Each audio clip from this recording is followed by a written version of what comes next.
नमस्कार दोस्तों मैंने एक बुक पढ़ी शक्ति का खजाना। इसके अंदर एक कहानी है। मुझे लगा वो कहानी आपके साथ शेयर करनी चाहिए। उस कहानी की हेडिंग है गरीबी से सुरक्षा, गरीबी की सुरक्षा।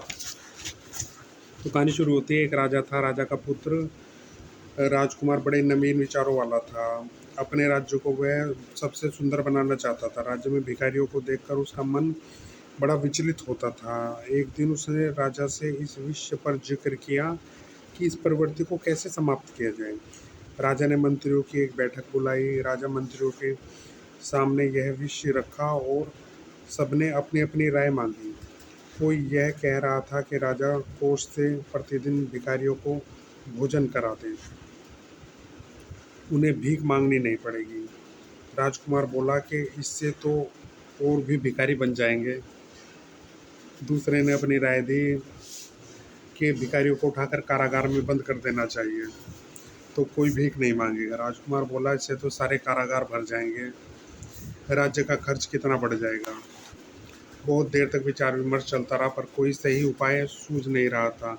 तब राजकुमार ने अपने मन की बात कही कि हमारे राज्य में एक बड़ी सी जमीन खाली है जहाँ कोई खेती नहीं हो पा रही है। उस जमीन की चार दीवारी करके सब भिखारियों को उसमें ले जाया जाए और उसी को भोजन दिया जाए जो वहाँ काम करने को तैयार हो। किसी ने बीच में टोका किया, यदि वे काम करना चाहें तो भीख ही नहीं मांगते। सबको यह बात बिल्कुल व्यावहारिक नहीं लगी। ऐसे लोगों से कैसे काम करवाया जाए। राजकुमार को सब को बहुत समझाना पड़ा। नया विचार था, सो जल्दी से कोई अस्वीकार भी नहीं करना चाहता था, लेकिन राजकुमार की बात थी तो सबको माननी पड़ी। हालांकि मन से कोई तैयार न था, पर ऊपर से सबको सहमत होना पड़ा।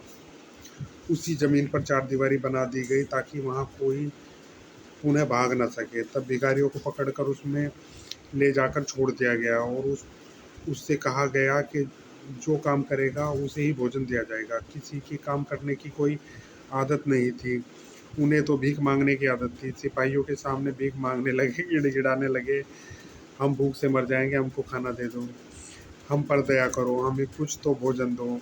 पर सिपाहियों को आदेश था कि जो काम करेगा उसे ही भोजन देना है। भिखारी आखिर कब तक भूखे रहते। अनंत उन्होंने काम करने के लिए बाध्य हो गई।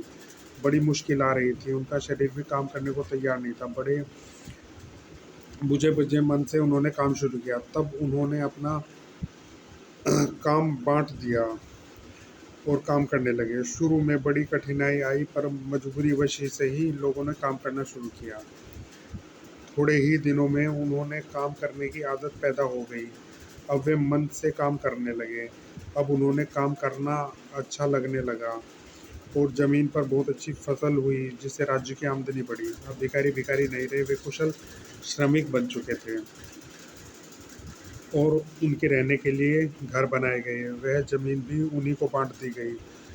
सब लोगों ने अपनी ज़मीन पर बड़ी मेहनत की और इज्जत की ज़िंदगी जीने लगे।